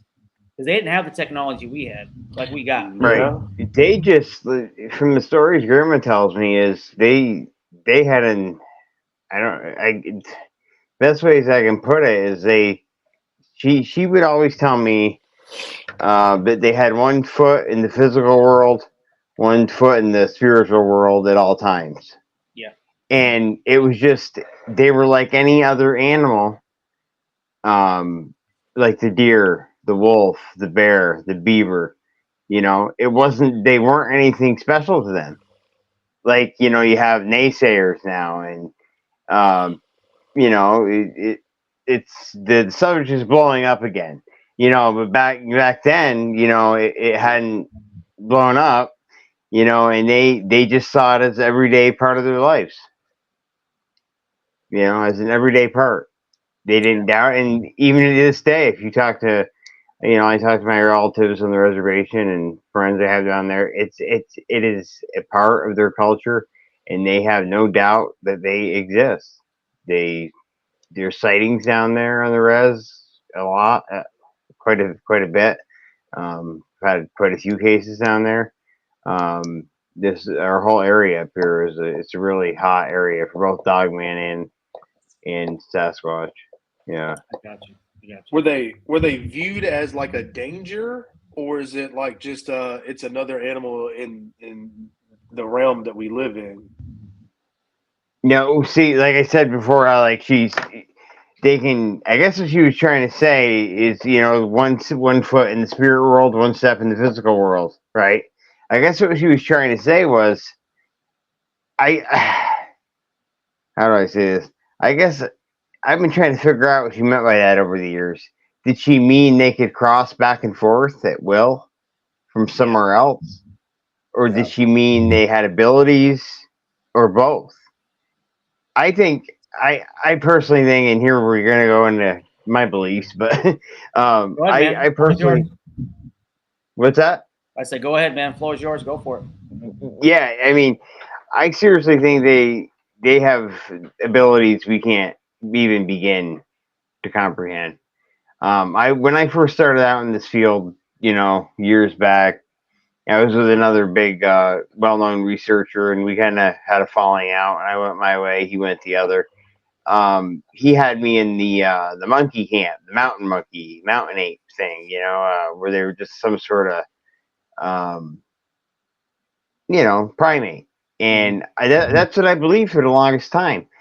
But once this other weird, pardon my French, once this other weird shit started happening to me with sightings of other entities and paranormal stuff going on in my house, um, orbs of light floating through the woods at night before, after, or during an encounter with one of these creatures.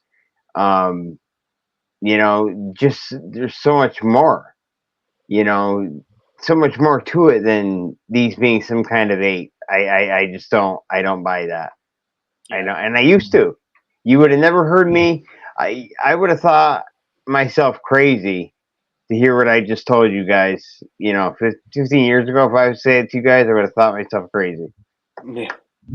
Well, guys, Jay and I have had many a long conversation, and we have our thoughts have really, I guess, expounded over the years and everything in reference to Dogman and Sasquatch and UFOs, aliens and the like. Yeah. We found that we have to think outside the box. You have to. These Have to. creatures may, like he said, half in this world, half in that.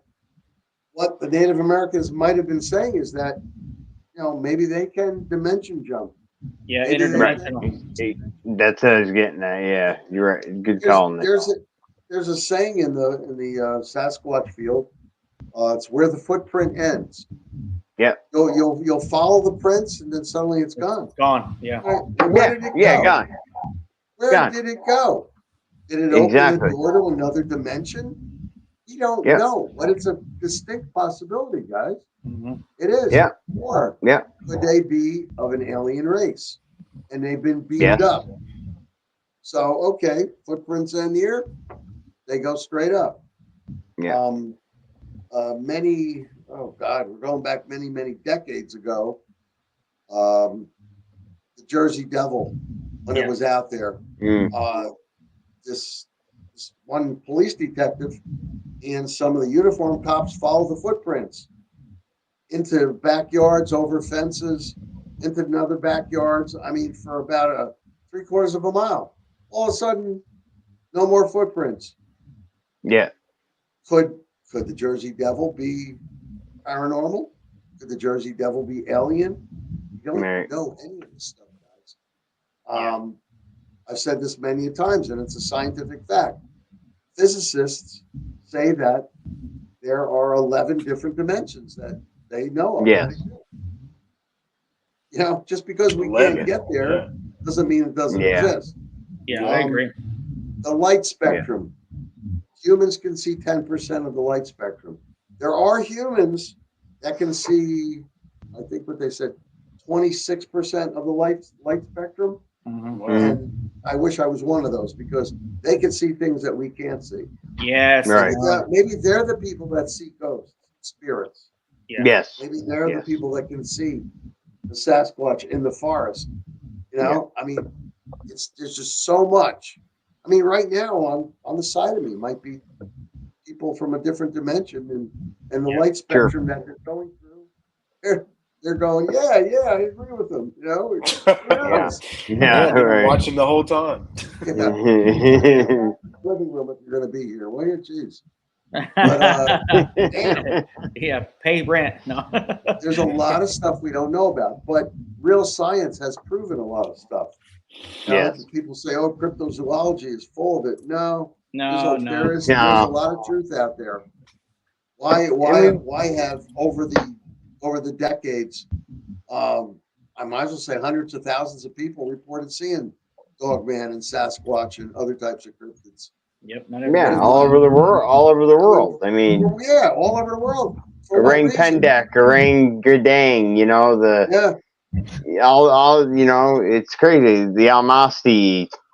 Yeah. Yeah, there's so many of them. You know, and it's ridiculous the to Yeti think. over in the Himalayas. The Yeti. You know, people can think that we aren't. There isn't things out there we don't understand yet that haven't been discovered. People, I just look at them and I know people are closed-minded, but that's the trick. You got to open your mind up. Yeah, You have to that's open the your only mind. way. You can't be, having the blinders saying, "Nope, it's the Yep. only way it's going to happen." Right. Because just like when you're out in the woods, you're looking for Sasquatch and the mountain lion finds you. You know, you Right. can't be doing this with the blinders on. Right. And you got to be thinking like, geez, there's other things out there. There's other ways out there. Sure. In Australia, look how far away that is from us, guys. Yeah. And Yeah. how Yeah. We. Himalayas. And they have the Yowie. You know? Hey, the Himalayas has the Yeti. They have the Yowie. You have Bigfoot. Canada has Sasquatch. I mean, how is this? How is this that all these things are reported? Native Americans on the East Coast reported Bigfoot, and all the way over in Arizona and New Mexico, Native Americans reported Bigfoot, being out there too. So, I mean, somehow their transportation method is really superb. I agree. I agree. The best. I agree. Yeah, the more and more I'm studying this, the more and more I'm figuring out. Okay, the more and more I figure out I don't know, but I'm getting a bunch of intel. You know what I'm saying? And I'm trying to compartmentalize everything because when I first started off, my way was just structured a certain way, and then the more and more I'm digging into it, the more and more I'm investigating, hunting, all that stuff. It's just okay. The whole spectrum just opening up. Because in reality, everything doesn't go by the book, gentlemen. It doesn't. No. At all. Nope. It's funny you say that, Drew. As far as the questions, the more questions, Nick and I've said this to each other several times. The more questions we answer in this field, 10 more pop up for each question we have answered. I know, man. I know. Right? Yeah, right. The more one you solve, you got 30 more. Like, what the freak, man? Yep. It's amazing, and it's amazing how every day I'll get emails or Facebook Messenger messages, and people will tell me about what they saw, or this, that, and the other thing. And I mean, it's just amazing. And they'll ask questions too. Like Jay said, I'll answer some of the questions, but they'll come back up with stuff where I'm like, well, I never thought of that. Right. I'm going to have to check into that and get back to you. Seriously. Yeah. Yeah. And by the way, a lot of the investigations that I've done with my teams, they've been at nighttime. Yep, that's when we go. We go at nighttime. And 20, 30 miles into a large forest area. And, you're going to have to sleep there at nighttime and then hump your way back out. So you need to carry your equipment. You need to be a little bit in shape. And, that equipment's pretty heavy, along with having sidearm, ammunition, and a rifle. Water. I mean, it gets rifle. heavy. The Kevlar helmets that we have are about 1 pound, 12 ounces. We got the latest ones. Yeah. And that's still heavy. That's still pretty heavy. Imagine Sure. carrying 2 pounds on your head. Just keep going back and forth like this. And, it gets real heavy. But it's either that or you might get hit with something in the head, or a stray bullet might fly from a hunter or somebody out there. And if it dings off your helmet, it's worth it. Yeah, good to go. You just don't know what's going to happen out there. Never. No, Yep. you know, you prepare for war and you hope for peace when you're out there. Yeah, So prepare that's for the about how it worst, is. hope for the best, for sure. Oh yeah. Exactly. Yeah. Exactly. Now, Something I also, wanted go ahead. to throw. I'm sorry. Go ahead. No, go ahead, Nick. Go ahead. All right. Something I wanted to mention to everybody. Yeah, I talk about all this equipment and everything. Something that's important that you really should think about having, even in your go bag, even in your, if you carry a go bag in your car, or you really should carry it, but gloves. Mm-hmm. And one of the best type of gloves I found is mechanics wear. I don't get Yep. nothing from the Yep. company for That's saying this, what but we got. gloves, people, gloves. And there's a reason for that. If you are on a road and you get in a car accident, you pull the gloves on, because you may get to a point where you got to pull yourself over debris, rocks, go up hills. You may not be able to walk anymore. You got to crawl. You have your fingers all torn apart. Mm. You're not going to be going any further. Mm-hmm. Gloves. All right. You want to climb a tree, gloves. It's going to help you grip. You know, you're getting out of water. You're trying to grab the rocks and get up there. Your fingers are going to slip. You got the gloves Right. on. All right. They're more tactile. They're going to help you get up there. You might touch something that might cut you accidentally. You've got the gloves on. So, I always carry at least 2 pair of gloves. I like mechanics wear. I've got other type, but I like mechanics wear the best. But even in everyday life, those pair of gloves can save your butt. Yeah, I agree, So, man. Absolutely. Yep, take care of your feet, take care of your hands for sure. If not, you're immobile. that's right. Yes, absolutely. You know, you're immobile and you can't Absolutely. fight. You know, it's all there is. Yeah. to You it. can't do anything. Yeah. You got to save your own life. You know, and the people Gotta. around you. You'd be useless if you Yep. can't walk and you can't grab anything. Yeah, not only Yep. that too. Like, I know, like with the gear you guys carry, and when like also with the gear that we carry, for the people out there too who are just getting into this or like want to be tactical or whatever, you know, test your gear out, man. Work out with it. You know, jump up and down, shake it, tape stuff off. Yeah. Add, subtract. You know, make it fit you, and also too, like, you know, like I said, you know, work out with this stuff because you're going to be in the woods, rucking and all that, and then, you know, not only that, like, to me, like your strongest people on your team are your weakest points too. You know what I'm saying? If you got a guy who's lagging, who hasn't tested his gear out, like he's giving you away. You know, not only that, he's Right. not. To me, he's just not taking it at 100%. Yeah, And- get yourself some Ranger bands. Ranger bands are like rubberized bands. They're black. They're like rubber bands, but they're Yeah. super rubber bands. Thick, yeah. Put it across the items that are on your body so that you don't rattle. You know, so that they don't get caught on a brush or something. So you don't give yourself away by making too much noise. I agree. Right. They come in handy. Yeah. Once again, you can get them off Amazon. You know, if you don't know any other way to get them. You don't have an Army Navy store that sells them. You can get that too. All these little tips do add up. You know, at the end of the day, and it's just well worth it if you're serious about going out there. If you're serious about it, absolutely. Yeah. Yeah, not only that too, you know, like you know how it is, Nick. You with the military, me, law enforcement, you know, SWAT and all that. Like you said, like tape stuff down because sometimes that stuff can get caught. You know, if you're making your way to extraction, you're making your way to the LZ, whatever, that stuff can get caught. And you know, seconds is key. You know, especially if something's chasing you, or you're trying to back out somewhere. You know, or you're in a cave, and you hung up. Like, I can't reach it, you know, in your SOL. That's why I always carry at least 3 blades with me. And, there's one right here hanging upside down, comes right out. Then I'm going to have one back here. I'm also going to have a pocket knife. Yeah. I also might have something down near my boot, because you never know. Yep. Never know when you're going to need something. And not only that, like a multi-tool has saved my butt so much when it comes to the cosmetics on the weapon. Yeah, great.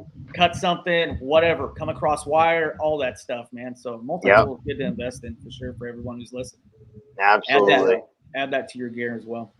Definitely. Really now good.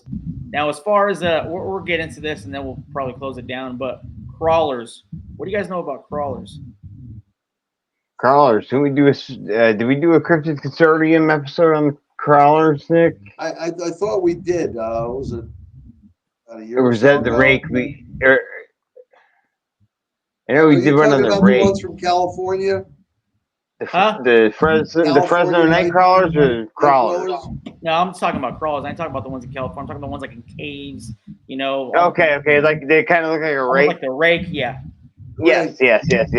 We had a guy. We interviewed a gentleman who. I remember this, right, Nick? He was investigating at a park actually the Catskill Park in southern New York State, which is 2 million acres. It's huge. Jesus. And so he this thing came out, and he said it was crawling like a spider. It came out of a hole in the ground, and it started to come after him. And he has one of these relationships with the Sasquatch in that area because he's been going there for 20 plus years, and this guy's legit. I've known him for years. So when this crawler kept coming out, it kept coming towards him, walking just like a friggin', pardon my language, but it's like a friggin' spider. Yeah. And he said all of a sudden he heard a high-pitched scream, "Rah!" and turned into a growl. He looks up, and there's the alpha male Sasquatch of the group that he'd been studying for years, scared this crawler off. The crawler turned around and walked away. Oh, he watched his 6 on that one. That's awesome. He watched his That's 6 on that got one. saved, yeah. It was like Yep. the crawler was like a white opaque. Yeah. Yeah. And it was definitely coming for him. It was headed straight towards him. Yeah. He said he Now- was frozen. Yeah. Now on an average with crawlers, I know you guys talked about this and studied this or whatnot. What's the average height on these things? About 7.5 feet, Nick. I think 7.5 feet, anywhere from 6 to 7.5 feet. Yeah. I mean, they're nasty looking things. They're not beefy, muscular or anything, They're slick, slender, yeah. but it's not something that you want to come across. No, for real. Where do you think they come from? I think they're cave dwellers. Okay. Yeah. I Sounds think like they might just be a species we haven't discovered yet. Some sort of There's cave. not really enough cave info dweller. on these things to Yeah. try to determine, what they're made out of or what's going on with Right. them, but where they came from. But yeah, he's right. Most likely cave dwellers. Yeah. Kind of reminds me of that movie where those people went down in that Mayan The tomb. Descent. Kind of reminds Descent. me of that. Yeah. What a disturbing movie. Oh my God. What's funny though is that all the guys on my team, we actually do like a lot of caving as well. And, Yeah, I know you guys do. And it's like, oh man, I'm glad we haven't ran into one of these yet. Now, as far as Right. that, what do you suggest, guys, like safety wise? Kind of like the same thing, eyes, ears, mouth. All that. Also going Absolutely. caves. No, I'm just talking about like if you see one coming out of a cave coming at you, like No. what is your guys' what is your guys' plan on that if you come across anything like that? I put a lot of thought to that, and what we've been trying to put together, and the smallest thing we had was a medium-sized flamethrower. No, I'm not joking. I'm serious. Yeah, I ain't joking either. Me and T were talking about that because they have attachments for your weapons and whatnot. Right. Yeah. But I mean, we had one guy bring with him the enough equipment to put together it's easy to put together because in the northern states you have these flamethrowers that you use to melt the snow on your sidewalks. Yeah. What he did was he put a concentrator on it. And we were able to throw the flame out 30 feet. Wow. And it was a medium size and it wasn't that heavy. He MacGyvered it. The only thing is that we had to carry two different fuel sources. Now, one guy carried one and he carried the main one because you're going to run out of fuel within a couple of minutes, and you don't know how many of these things might be out there. I mean, that's another thing we were thinking about carrying those things and putting it together because we were going to go up to upstate Canada. I mean, upstate Canada. Yeah. Where there's Wendigo. Yeah. And from what I Yeah. understand, the way to fight a Wendigo is with flame. Yeah. Fire. Yeah. So, Light but them you know cut off what? the I head. would also try to hit the thing with light. You know, the rake. I would try to hit it Yeah. with light, see if Light that it would up. disturb it, Yeah. and also with sound. Yeah. You know, Mhm. you want to try to do as much as you can with that. I mean, heck, Cause you if it gotta, still kept on coming after all that, I'd throw the salt at it for crying out loud. yeah, and you gotta think, Nick. You're right. If they're spending their whole life in that cave, you know, sound. They're gonna be. Their They're hearing in is gonna quiet, be 50. right? They're gonna hear something like that, whereas we won't. It's gonna bother their ears, you know, and Right. light them up because they're not used to seeing that light. I mean, they Mhm. may even be blind. I don't know. Who knows? You don't know. You don't know until you You just try. don't I know. mean, I guess if you do come across something like that, you're going to be trying everything. Hell, I'll grab the Exactly. holy water I carry with me and throw on it and say novena because you want to stop it. You know, Yeah, you want to man. stop the thing. You never know what's going to work. Right. Yeah, I hear you on that. Now, as far as that, Jay, Yeah. as far as like the Native Americans, the people have they talked about crawlers or anything like that, lore or anything like that? Nope, That we you heard of? haven't talked about much about that. The only thing that they won't really talk to my relatives. The only reason they will talk to me about it is because I have Yeah. relatives down there. Yeah. Is the Yeah. Gugway. The Gugway, Gugway, yeah. they will not. They do not speak of it. Yeah. So that and like skinwalkers as well. I noticed they don't like to talk about. Skinwalkers as well. Yes, Yeah, they do not speak. So they do not speak of them at all. Yeah, Yeah. because they feel like if you talk about it, it's going to come after them. Oh, 100%. Yeah, also- you're basically bringing the energy to it. Yeah. You're And bringing the also, energy. Yeah. at least they would talk to Jay a little bit. They won't talk to me at all. Yeah. I'm not Native American. They do not want to talk to you about that. They will ignore you and walk away. Yeah, Plus, they they will. don't want to bring the bad spirits down on themselves. Yeah. No. They truly No. believe in that. Yeah. Yeah. Gotcha, guys. Now, as far as that, we'll wrap it up. But what advice?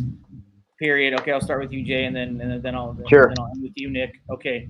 As far as the people who want to cryptid research, get Mhm. into this stuff, what do you suggest on to start with if they want to get into this stuff? Start with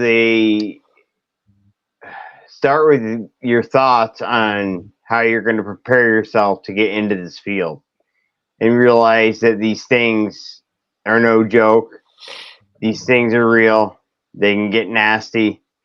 And, you know, like I said earlier, they don't want to sit around the fire with you and play kumbaya, you know. So, you know, you just make sure you have some of the stuff, you know, Nick and I were mentioning earlier. Make sure you have your equipment, make sure you have your gear, pack for a few days, you know, make sure you're going out with a group of people, you know, especially like at least 5 people. We go out, you know, I have 4 other guys with me, you know. Yeah. So I mean, they need to realize these things are real, and I think a lot of people do it just for the novelty, you know, when they get into it, just for the novelty to say, "Hey, I'm doing this, I'm doing that," you know, and then you get the other percentage that are getting into it for legitimate reasons, and you know, they just need to remember, you know, these things are real, and to just be cautious, be safe.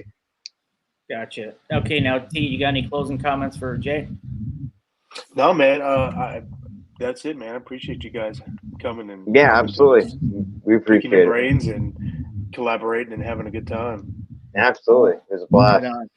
Okay, You Nick, know, I would suggest for first timers is to, if you can, I mean, after you did your research, you should do your reading and research on these things. Yeah, I would forgot about suggest that. that Yeah. when you do go out on a field investigation, that you attach yourself with a team of people that have done this before.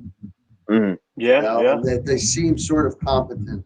Mhm. I mean, I've seen a bunch of stumble bugs out there, and you gotta stay alert at all times.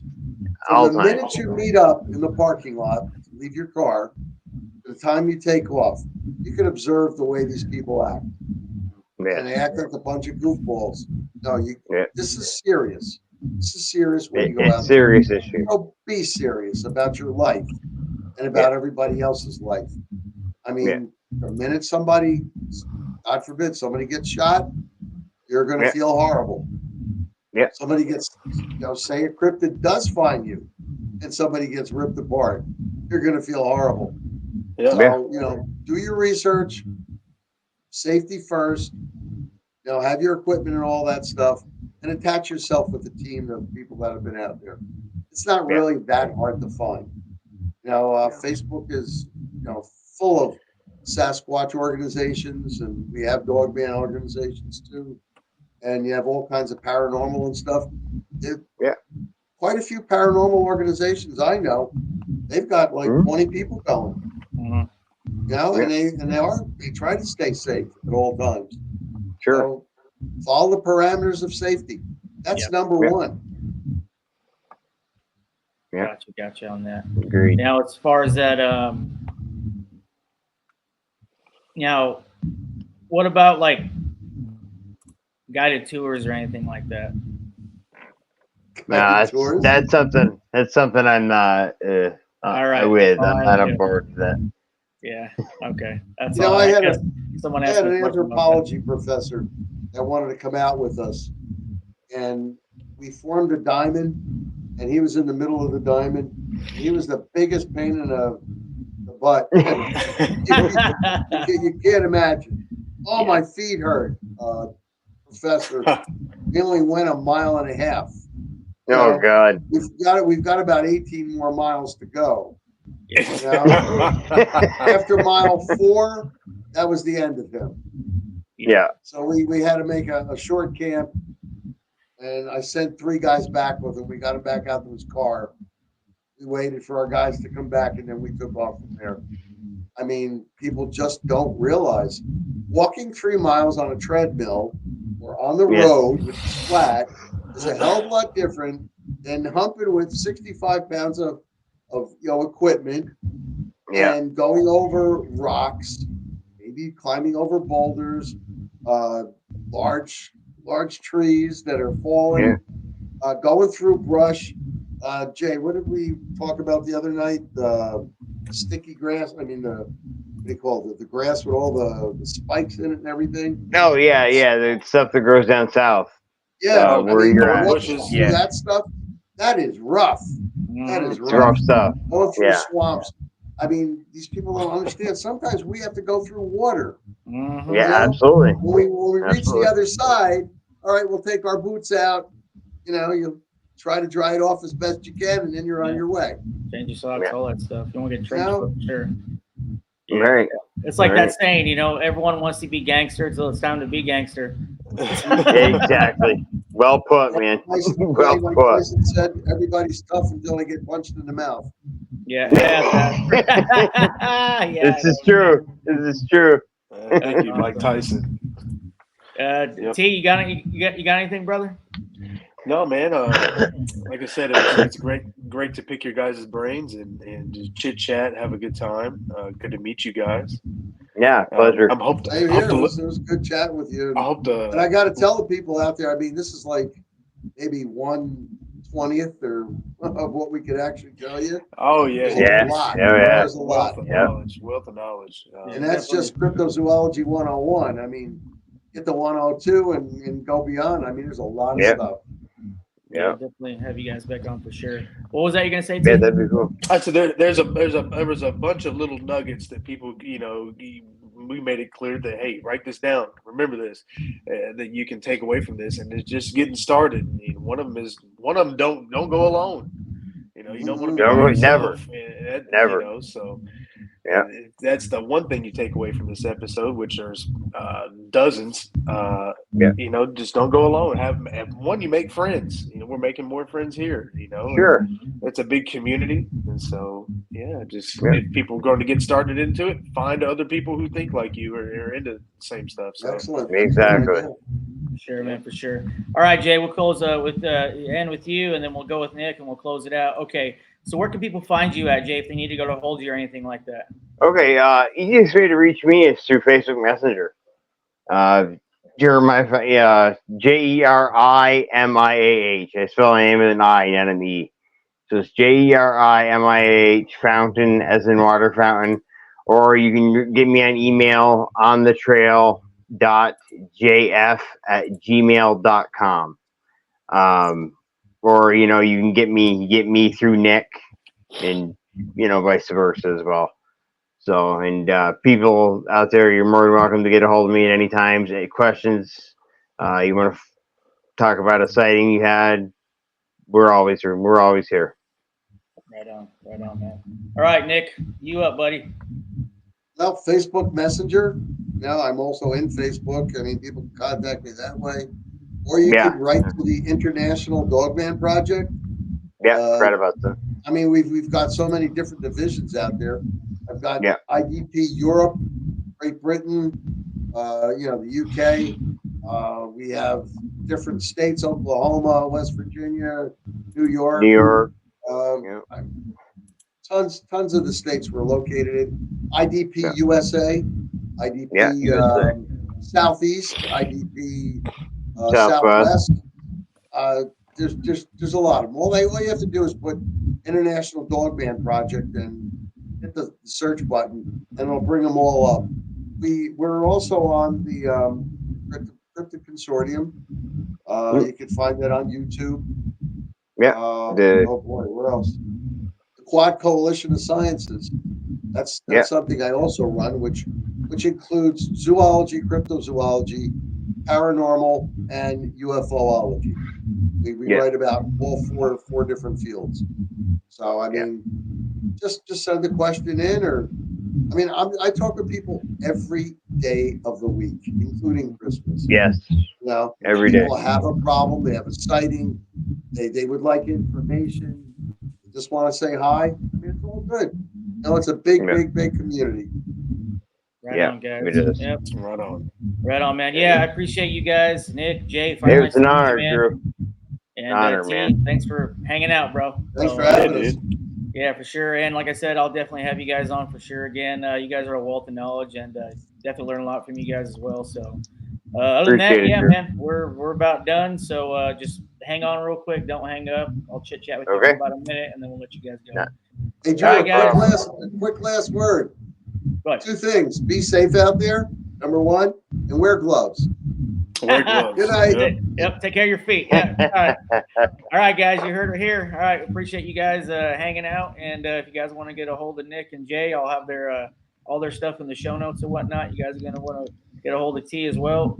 I'll put his stuff in the show notes as well. So thanks for hanging out, guys. Hopefully you guys got a lot of gems out of this. I know I have. And catch you guys later. Peace. Good night.